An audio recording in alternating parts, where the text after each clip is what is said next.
Howdy, folks, and welcome back to the Over Under Movies podcast, where we take a prominent figure or franchise in the world of filmmaking and ask the simple question: are they overrated or underrated? My name's Jason Gong, joined as always by my co-host Dylan DeAngelis. Howdy, y'all. Thanks, Dylan. And on today's pod, we're talking about The Nightmare Before Christmas. Now, this little movie is an old little spooky flick from 1993. It's old as you are. It's as old as I am. 30 mighty fine years old. The full title, actually, it was released as Tim Burton's Nightmare Before Christmas, because as everyone knows, Tim Burton is the guy that just made this movie all by himself. He did the whole thing. What a mighty fine job he did. It's about a man named Jack Skellington. It's about a man. Jack Skellington. Now, he is the king of Halloween Town, and he's basically on top of the world, his own little slice of heaven, but he's unhappy because all he knows is Halloween. It's around Halloween time now when we're putting the episode out, so that's why we decided to talk about this film. Now, Jack, he's a depressed, sad man. Tall man, but sad. And he decides he's looking for something more in life when he stumbles across Christmas Town. He learns a whole new way of life, a beautiful new culture that he's unfamiliar with, and decides to take it back to where he's from and become the king of Christmas Town himself, basically. And all sorts of shenanigans ensue. Now, Dylan, what are your general thoughts on this film? It's beautiful intro there, Jason. Appreciate the cowboy voice. Nightmare Before Christmas, one of just straight up my favorite movies of all time. This is going to be a fun one to do overrated versus underrated on. I think we're both going to come through pretty high. Interestingly enough, you had never watched Nightmare Before Christmas before we watched it last night. Last night was the first time I watched this movie. So what were like your general thoughts on your first time viewing it? Is it on your script there? Is that why you're holding it up? You know, this is basically a prop. I know podcasts are an audio medium, but it's important for the audience to know that I'm currently dressed as a cowboy. For anyone curious, we are in costume for this podcast. If you're listening to us on Spotify or Apple Podcasts or wherever, you're not going to see our incredible Halloween costumes we have for this episode. So definitely check us out on YouTube, where we also post our full podcast. Yeah, Dylan, I'd appreciate it if you talked in character as well. You want me to talk as Napoleon Dynamite? Tina, you fat lard, come eat some dinner. Wow, another classic film. Yeah, we'll do Napoleon eventually. I love Napoleon Dynamite. So my first opinions were I was a little surprised by how immediately fun and engaging the film was. I was laughing at all sorts of little visual gags happening on screen. It's just bursting with creativity, I would say. That's like the main thing I took away from it. And they just really, these types of films are rare. Like the medium of the stop motion, you don't see it very often. And then to be done to such a high degree of quality, I was very impressed. Yeah, it's insane. I watched a video this morning, actually, on it's like a 24-minute behind the scenes. It's on YouTube, of the making of this movie, and it just looks like so much work, from like designing the puppets to all of the storyboarding that you have to do, basically, because you can't do like test shots like you would do for a normal movie. Like, you know, basic like pre-res stuff. You can't do that for stop motion. Everything basically has to be like drawn and figured out ahead of time, because once you're in it, you're in it. And just from the people doing the sculpting to setting up the shots to setting up the models for the sets, I was reading that they had something like 20 stages going at once for this movie. Wow. They had a model of the actual Halloween Town as well as all of the other sets, and they had to design Halloween Town with the understanding that like you had to get a camera in there somewhere. And not only did you need to get a camera in there, but you also needed to get like an operator, like a person, I think they called them animators, like the people that were responsible for like moving the figures like a centimeter between shots. You know, just, you know, is a very like basic thing here. For anybody that doesn't know how stop motion animation works, you take an image, a still shot image, and then you move everything slightly, and then you take another still image and you move things slightly again. That's a frame. If something's shot in 60 frames a second, then that's how many still images you would need to produce 1 full second of a movie. This film was not shot in 60 FPS. It would have taken a lot longer. It was shot in 24 frames per second. So you guys can do the math. 24 frames a second times a minute. Times a second. And then extrapolate that to a minute. Extrapolate that up to hour and 20 minute runtime of this movie. It's 76 minutes long. And I think it's something like 110,000 still frames they took total, is like in that ballpark. Insane. And not only that, and I was mentioning this to you last night when we were watching this, it's not like this movie is like lockdown camera shots, because obviously that would make it a lot easier, right? If you just lock down the camera like we have here on our podcast on YouTube, hello to our YouTube audience, it would be a lot easier if you just had like a still camera shot and you're just like moving things and that's it. I mean, anybody that makes like stop motion, like Lego animations, I've seen like stuff like that. Like it's almost always lockdown camera, because the idea of adding in camera motion is a whole other variable you need to bake in. And there's a lot of camera movement in this movie too. That's right. So someone must be there moving the camera 1 little centimeter at a time as well. Well, interestingly, I didn't know this until I saw this behind the scenes video. It's this like smart camera rig that was like cutting edge technology back in '93, where like they would just like punch in the numbers for the camera movement, and they had like a digital display that would tell you like exactly the frame that camera was on, and it would just do like the rotation of the camera as they were doing the animation. So they had everything in sync with each other. But the problem that came up with it is that if you messed anything up, if you messed up one little movement, or like your hand slipped and like the guy's like, arm moved or something like that a little too much, you basically had to restart the scene because everything would be out of order. And so even like the smallest mistake could lose you days on this set, which is like, I can't even imagine. Yeah, those like, the stress that you're under as an animator. Like I got to do 200 movements here. And if I mess up one of them, we lose 3 days. You need the precision of a surgeon for that type of work. It's very impressive. It's one of the first things that stood out to me in the film is just how did they do all this, But the story itself I thought was very beautiful. The voice acting was great. And of course the music. This is a Danny Elfman scored and sung film. He's always putting out terrific work. Yeah, I mean, he worked a lot with Tim Burton. I think he still works with Tim Burton a lot. So obviously a lot of back and forth between those two guys. I was reading that like they wrote the songs before they wrote the screenplay, which it kind of makes sense. I would say the songs make up a good 60 to 70% of this movie. Mm-hmm. It's very much a musical. Yep. There's not too much talking outside of the songs. It's insane to think like stop motion is one thing.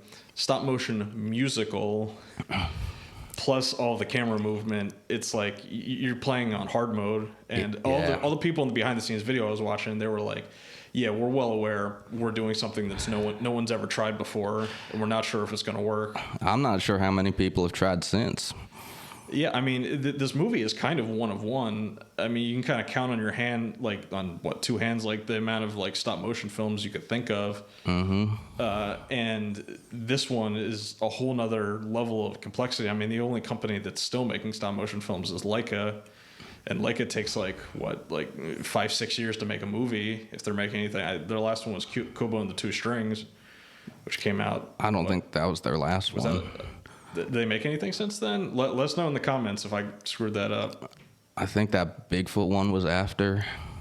But stop motion animation, I mean, you just don't see it much anymore because it's so complicated. And even though stuff, all the computer animation that we're seeing nowadays, I mean, that's not easy by any stretch. But the amount of artistry that goes into stop motion, it really is like the nexus point of like sculpture and technical achievement. You kind of have to have that balance between both.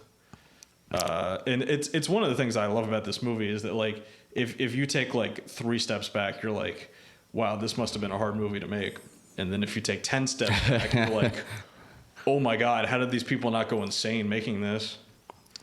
Shout out to Henry Selick, the unsung hero. Absolutely. Of Nightmare Before Christmas. Now, when we were crediting Tim Burton before, because it's called Tim Burton's Nightmare Before Christmas, we were being a bit facetious.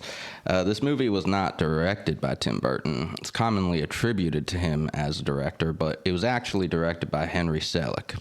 Yeah, so Henry Selick, Tim Burton wanted to direct this, but he was a busy guy in the 90s. This was between Batman Returns, which he did in 92, and then in 94 he did Ed Wood. So he was just really busy. Henry Selick is a good friend of his. I think they both worked together as animators. At Disney in the 80s. So Tim Burton was like his first job in Hollywood. He was a really good animator. He did a lot of storyboarding and like just like spec drawings for stuff. Like he worked on Tron, like the original Tron, just doing like storyboards. And clearly, like that style of Tim Burton, when you think of the Tim Burton style, Nightmare Before Christmas, it's that and Beetlejuice, right? Like that's what you think of. Mm-hmm. Yeah, and Henry Selick went on to direct Coraline. That's right. Is a Leica film. Speaking of Leica, that was their first film, so they knew they wanted to do stop motion. They were like, who can we get for Nightmare this? Before Christmas guy.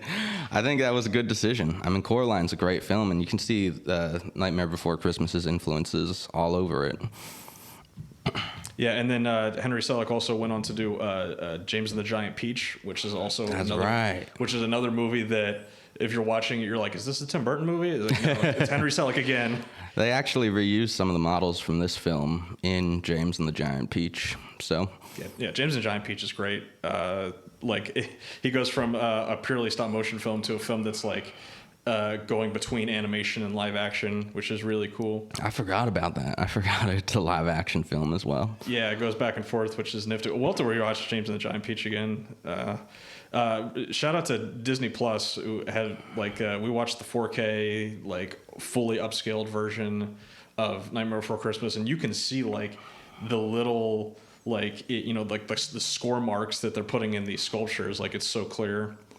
That was one of the things I saw, is that they really wanted this movie, despite the fact that it was animated, they kind of wanted it to look like a hand drawing come to life. And this is a movie that Tim Burton had wanted to do for a long time. You can find sketches online of him. Like he had Jack Skellington and like Santa Claus and Dog Zero. Like he had these characters in mind for a long time. Sure. Let's talk about the history of it a little bit. So this was initially conceived of as a poem back when he was working for Disney in the 80s. And what happened was he wrote that poem and he drew these sketches while he was animating for Disney. So Disney technically owned all the rights to anything he was making at the time, which is why they had the rights to this film. So he couldn't go off and do it himself after he left the company. Disney didn't really want to do anything with this movie until after Tim Burton had made a name for himself. So once he did Batman and Beetlejuice, this came out after Beetlejuice, right? It's after Beetlejuice, yeah. So once Tim Burton became Tim Burton, Disney was like, all right, well, we got one of your things on our computer. Let's make that for real. And then Tim Burton was like, yeah, but I'm busy making the second Batman. I'm doing Batman. It's kind of more important. We need to sell toys. Yeah.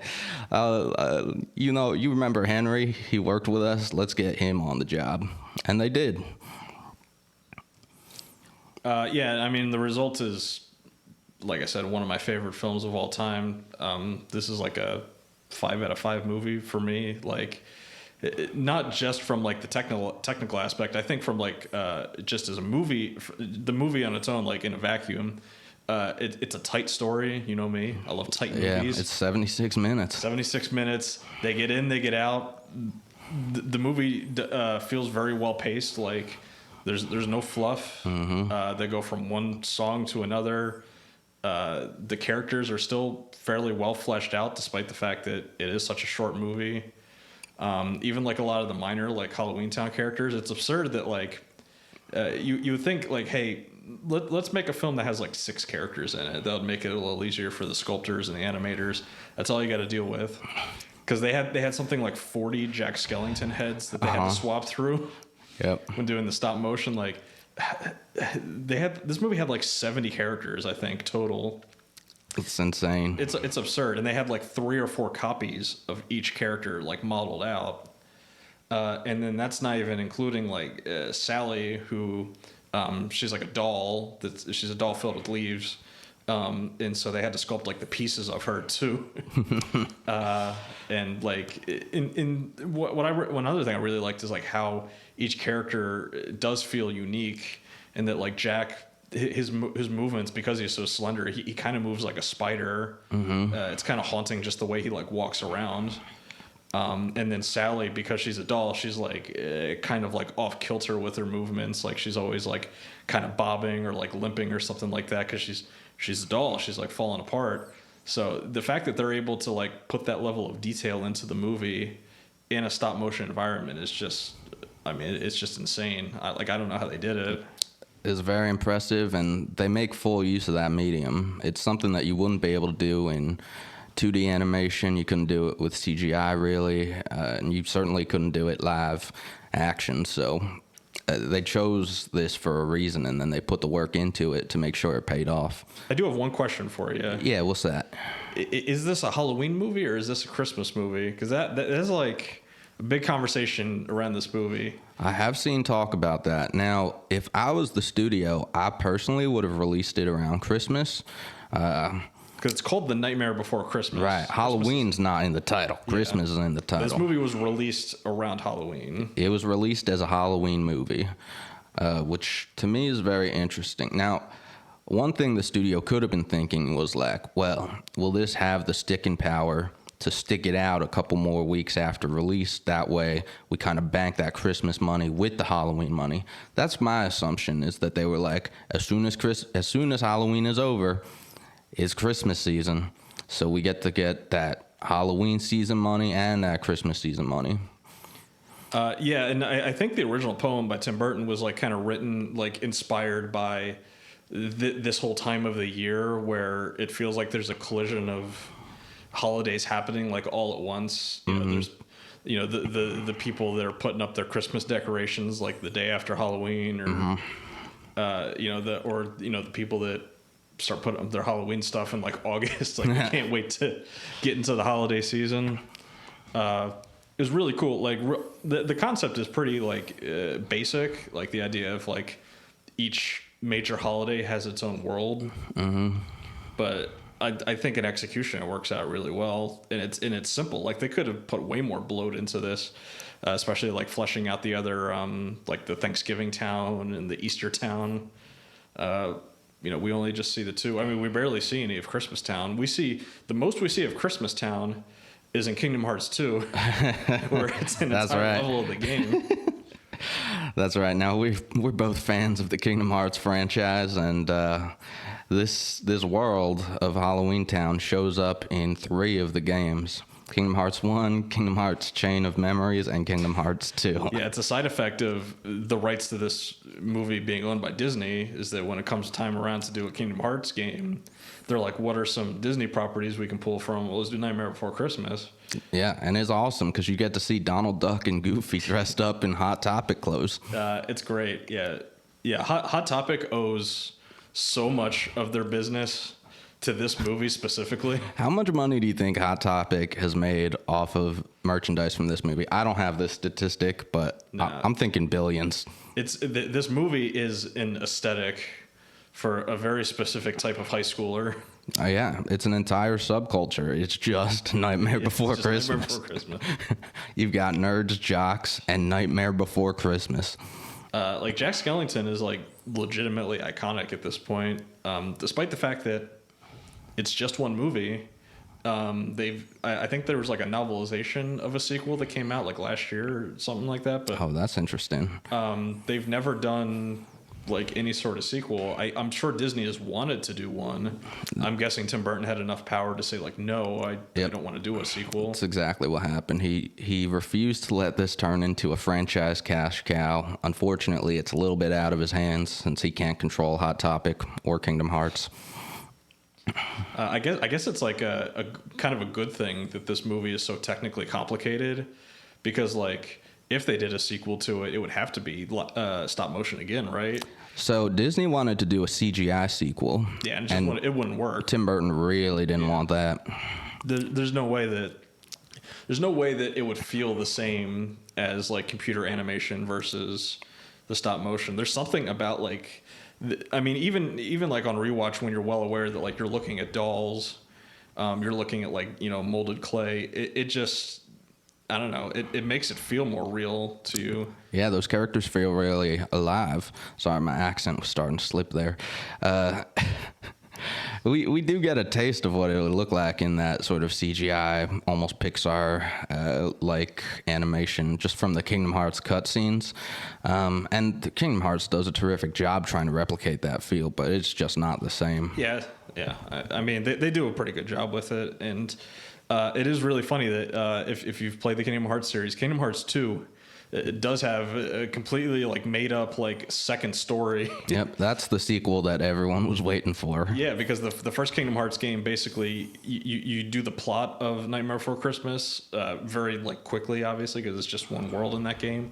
So like when they revisit in Kingdom Hearts 2, it's just like it's just a new story going on with Santa Claus in Christmas Town. Mm-hmm. It's pretty fun. So if you want to, you know, if you like this world and you want to see more of it, it's really funny. The best you're going to get is go play Kingdom Hearts 2. Play Kingdom Hearts 2, friend of the pod. Yeah. All right. I mean, it sounds like we're already talking about the cultural relevance. So this thing is a massive cash cow for goth and emo clothing lines. Yep. It shows up in video games. It's got books. Jack Skellington and Sally, they're put on all kinds of other merchandise by Disney. And people love this movie. Very specific types of people dedicate their entire aesthetic and persona to this movie. So with that in mind, how would you say this film is rated in the public consciousness? Yeah, I would say that this is a pretty high rating. You know, for anyone that's not familiar with our rating scale, we're still working on it. That's right. We're going 1 to 10 at the time of this recording. If anybody has a better idea, a more creative idea, feel free to shoot us an email over under podcastshow@gmail.com. We'll put the link below. Please, no one's emailed us yet, and all we want is some email. Yeah, please give it. And if you have like recommendations for like future episodes, you know, we're two big movie fans. We'll definitely, you know, watch, you know, check out whatever recommendations you guys have for future stuff. But yeah, for now, we're rating 1 to 10. I would say this is like a 9. Like if not higher.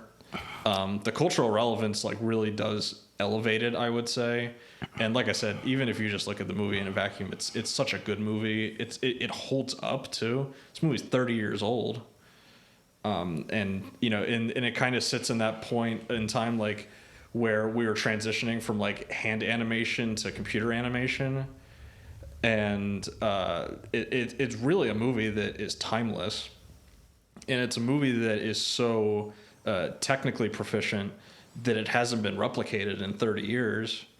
I mean, I would say that this movie is up there with like Avatar, with like the level of like technical proficiency. Mm-hmm. I think it's that complicated to do a movie like that with the amount of hands that are involved in this. It's quite cutting edge, I would say. And if you watch that, like I'm talking about this behind the scenes video. Go check it out on YouTube if you're listening to this. Put it up on your second monitor, you know, while you're listening to the podcast. The computers that they were using to do like the rotoscoping and stuff like this, like, I mean, they're clearly very, very like old looking computers. This was not high tech at all, the stuff that they were using. It reminds me a lot of like when you'd go back and watch like the original like Star Wars behind the scenes, where it's like these people were figuring it out.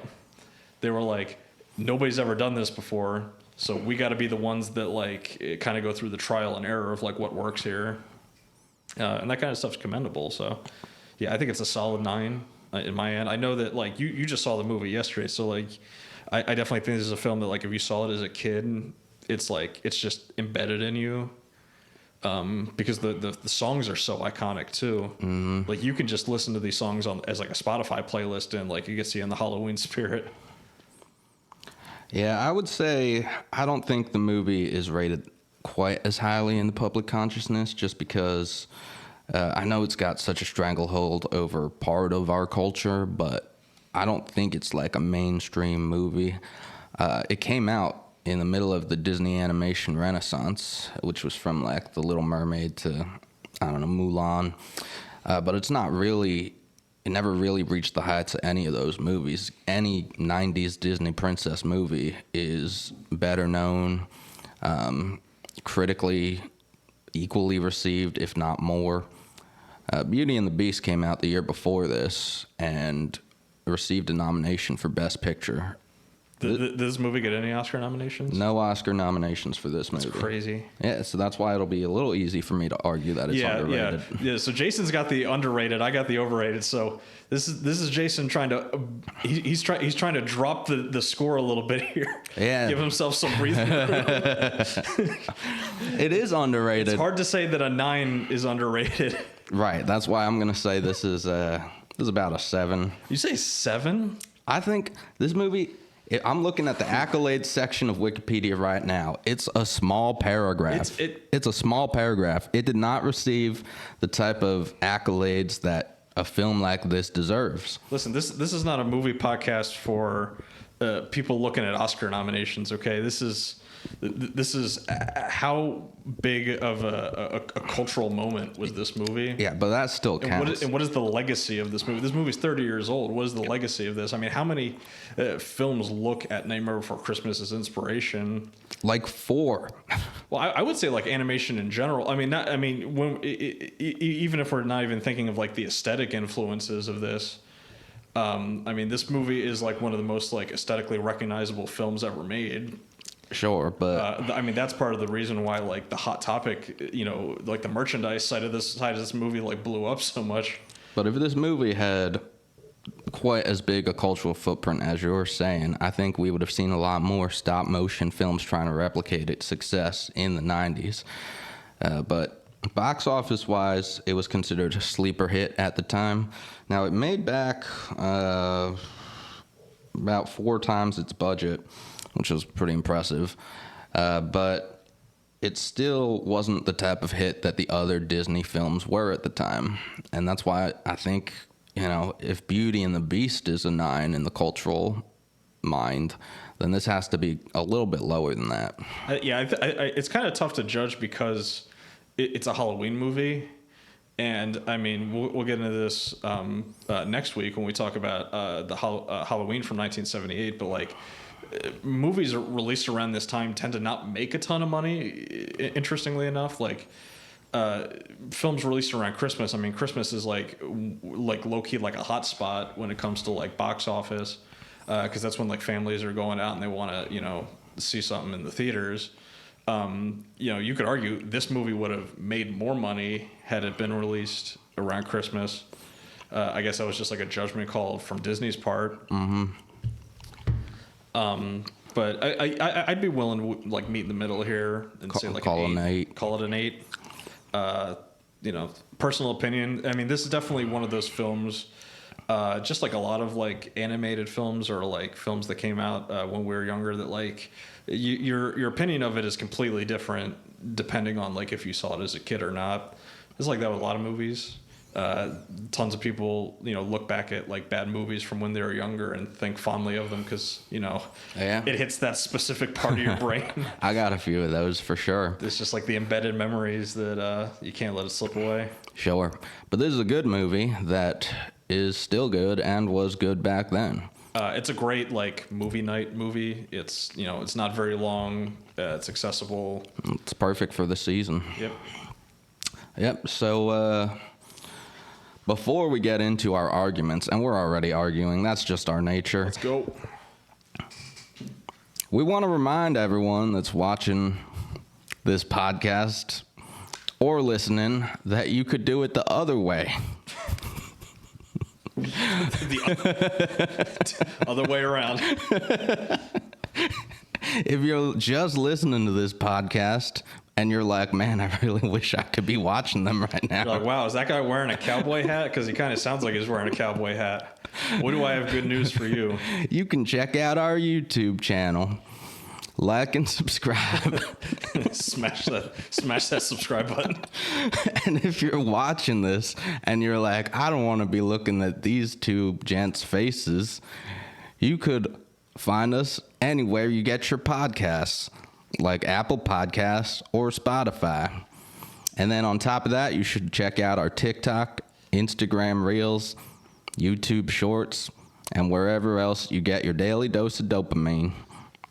We also have a Discord server. We're trying to build that up a little bit.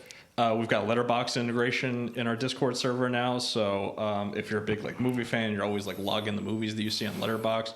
We got a whole feed where like we're putting people's profiles in there so you can see like what other members of the community are watching, and you can do like quick lookups of movies. It's got a random movie generator as well. So if you're just like, I just want to just give me a movie to watch tonight, it'll give you that as well. So definitely check that out. All of the links to these things will be in the description or the show notes of this podcast.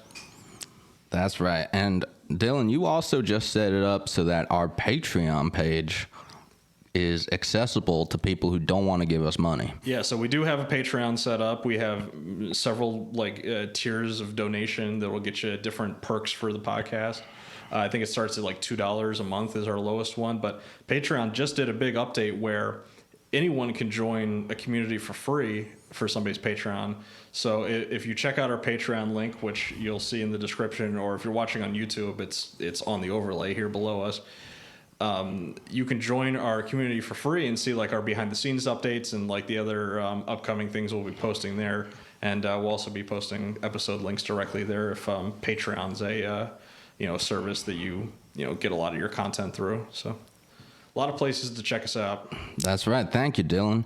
Now, getting back to arguing, you're telling me that you think this film is overrated or that we assign that role to you? Why don't you go into that? So the big argument, and you kind of did a little bit of the work for me here. Oh, no. The big argument for this movie being overrated is that it's way more of a cultural icon than a film icon. People think of this movie, they think of Jack Skellington, they think of like black clothing, all the Hot Topic stuff. Or maybe they think of the Kingdom Hearts stuff from the movie. I'm sure the merchandise for this movie sells very well, but how many people are thinking of the movie first and not the symbolism of the movie? Like we didn't even get into how this movie is about like a man being on top of the world and like still not being happy and wanting more with his life. People don't care about that. They just care about like, oh, it's so like dark and like emo. And so I think like in a certain sense, like, yeah, this movie is definitely overrated due to the fact that like, yeah, if this movie was bigger, there would be a franchise built around it. Like, who cares what Tim Burton has to say? Like, he wouldn't be the first director in history to have his franchise taken from him and turned into something else because it's going to make a lot of money. Shout out to John Carpenter and the Halloween franchise. We're doing that next week. This franchise, would have been a lot bigger if there was like a market for it, I guess, for the film at least. Clearly, there was a point in time where Disney made the calculation that like, listen, we could sell like T-shirts and like merchandise and crap for this movie forever, and we don't ever need to put out like another movie. We can just kind of have this movie sit there and sell all the stuff off of it. So in a vacuum, the film itself, I would say in that regard, is overrated. Interesting. But it sounds like you're not saying the film's overrated. You're saying that sort of the people who build this film up are overrated. Yeah, I mean, I think the movie's really good, but I think the idea of this movie is kind of blown out of proportion more than the movie itself. All of the stuff surrounding it has kind of it's kind of overshadowed the movie itself, and the movie itself is we've been talking about, it's a technical achievement. It's it's got great music. It sounds like you're saying the film is underrated because it's been overshadowed. No, I mean the movie itself is really good. Don't get me wrong, but I would definitely say that it is overrated by the general public, and especially like you said, even in its time, did not get a lot of like film recognition. You would say that like nobody would appreciate this movie more than other people that work in film, and no Academy nominations. I also looked into it. Like I couldn't find like any other like supplementary awards that this movie got. It kind of went like under the radar from people that like give recognition to films. Animated films do get nominated for big awards. Like you said, Beauty and the Beast got nominated for Best Picture. So listen, if this movie was as good as we're saying it is, it would have the trophies to back it up, or at least the nominations. It doesn't have any of that stuff. Okay, well, my argument is that it doesn't have that stuff, and thus it's underrated. Well, Jason, you have the floor to tell us, why is Nightmare Before Christmas underrated? Well, it doesn't have a lot of awards, so that's one thing. We both think it's a terrific film that deserves a lot of awards, and yet it doesn't. I would say, though this film's aesthetic has become very, very popular among certain subcultures, the medium of the film itself did not have a renaissance that I think should have happened. I think there should have been a lot more movies like this. If not a franchise for this film, just more people looking at this and being like, wow, that's a type of animation that I haven't seen before. I haven't seen it done to this level. I want to do something like that. And we don't see too many good stop motion animation films. We get maybe one stop motion film a year at this point. Yeah, and it's usually like it's probably a short film, if anything. You're not going to find a lot of features. That's right. Now, Leica's doing a good job. Their films are great. Coraline was fantastic. Guillermo del Toro put out his Pinocchio last year, and that was pretty well received. But this film didn't have the sort of sticking power in terms of filmmaking that I think other films have. Sorry, my accent. We're losing the plot. That's right. The main thing Cutting all here. this. Everything you said about the film being overshadowed by the merchandise around it, by the other things that aren't the movie, are kind of an argument for why it's underrated. I don't think this is a film that like everyone's seen the way that everyone's seen The Lion King or Beauty and the Beast or The Little Mermaid, despite the fact that it came out right around that time. I think for all its technical wizardry and how cutting edge it was, that type of technology and cutting edge filmmaking has not been replicated that much since, and it should be because it's really good.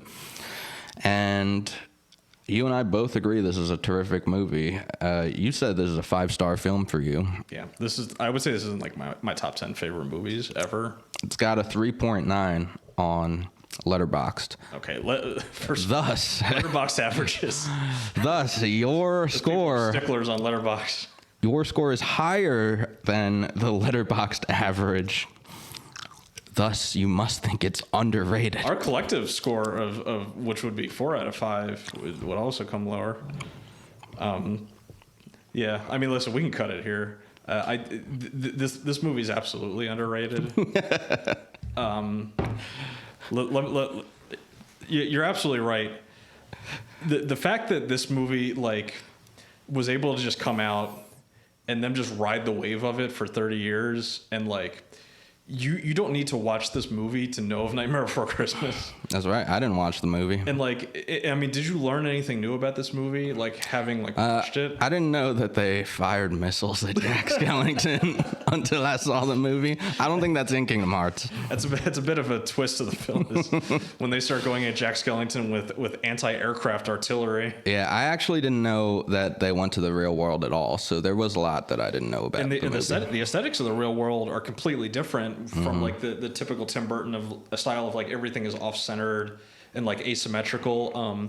The real world, if you go back and rewatch Nightmare Before Christmas, you'll see that the real world is very isometric. It's very like strict, like orthogonal geometry. Like everything's right angles or like perfect isometrics. They made like a very conscious choice to make the real world seem like kind of like boring in like contrast to the Halloween Town stuff. So crazy amount of like thought going into the artistry of this movie. Yeah.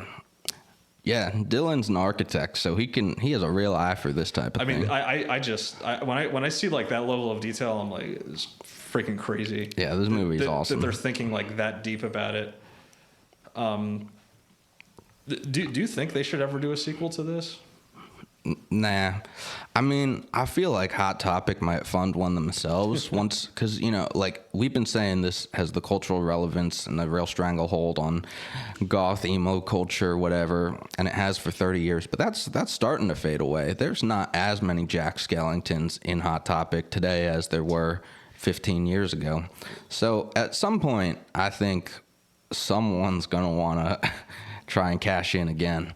But I don't think it's necessary. I mean, when we're looking at like other studios, like they're remaking Lord of the Rings, they're remaking Harry Potter. You got to imagine that they're going to come back to this franchise eventually. I mean, that's another thing, like, why I think it's underrated. I just don't think it ever quite reached the heights of anything. You think like it's like that. Not as big as like we're kind of talking it up to be? Yeah, I mean, if you really look at the money, this Hot Topic might have made $1 billion off the merch, but Harry Potter World in Universal makes that money in like a day. Yeah, I think they were supposed to put a ride in for this in Disney World at one point. I believe they did. They reskinned Haunted Mansion in Disneyland to be a Nightmare Before Christmas ride for a couple of years in Disneyland, California. Okay. I could be wrong. Let us know in the comments if you're a theme park head. Yeah, tell Jason he's super wrong on that one. That's the engagement we're looking for. No such thing as bad engagement. Just anger. If you think it's offensive that I'm doing an accent, let us know in the comments. You think it's cultural appropriation for Jason to be doing a fake accent? We didn't even talk about how people say that this film is about cultural appropriation before that became like a relevant thing to talk about. So that was another interesting thing about the movie. Like, Jack is a Halloween man, and then he really wants to be a Christmas man without doing the research. That's a common like reading of the film today. It's definitely that is a way to interpret this movie.